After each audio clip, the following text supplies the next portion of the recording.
एक छोटे से शहर की झुग्गियों में, जहां दीवारों पर चूने के कई रंग थे और आसमान हमेशा धुंधला सा दिखता था, वहां एक लड़का था। नाम था सोनू। उसकी आंखों में एक सपना चमकता था, लेकिन उसके चारों ओर की दुनिया के लिए वह बस एक कचरा बिनने वाला लड़का था।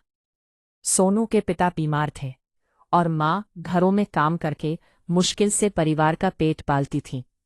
रोज सुबह स्कूल जाने की बजाय सोनू कचरा बीनने निकल जाता था। उसके फटे कपड़े, नंगे पैर और हाथ में एक बड़ा बोरा उसकी कठिनाइयों की गवाही दे रहे थे। फिर भी जब वह स्कूल के पास से गुजरता तो पढ़ते बच्चों को देखकर उसकी आंखों में एक अलग सी चमक आ जाती।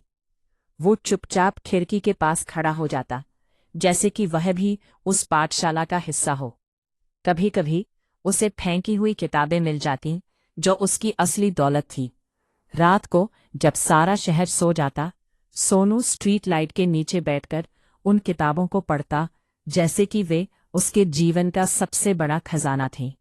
लोग हंसते थे और कहते थे, कचरा बीनने वाला क्या पढ़ेगा। लेकिन सोनू ने कभी हार नहीं मानी। धीरे धीरे उसने खुद पढ़ना सीख लिया। उसकी मेहनत और लगन ने उसे ये सिखाया कि ज्ञान का कोई मूल्य नहीं होता।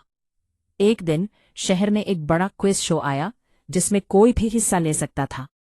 सोनू ने हिम्मत जुटाई और फॉर्म भर दिया।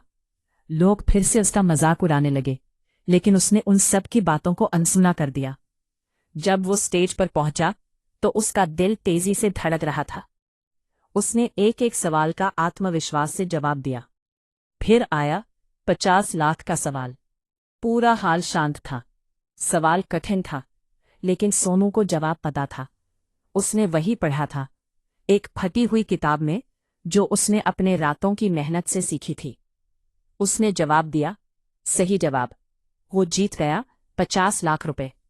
लेकिन सोनू ने उस पैसे से घर या गाड़ी नहीं खरीदी। उसने अपने लिए पढ़ाई पूरी की और फिर एक छोटा सा स्कूल खोला, उन बच्चों के लिए जो उसकी तरह मजबूर थे।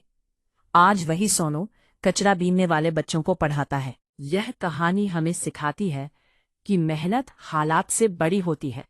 सपने गरीबी नहीं देखते, और असली जीत वही है जो दूसरों की जिंदगी बदल दे।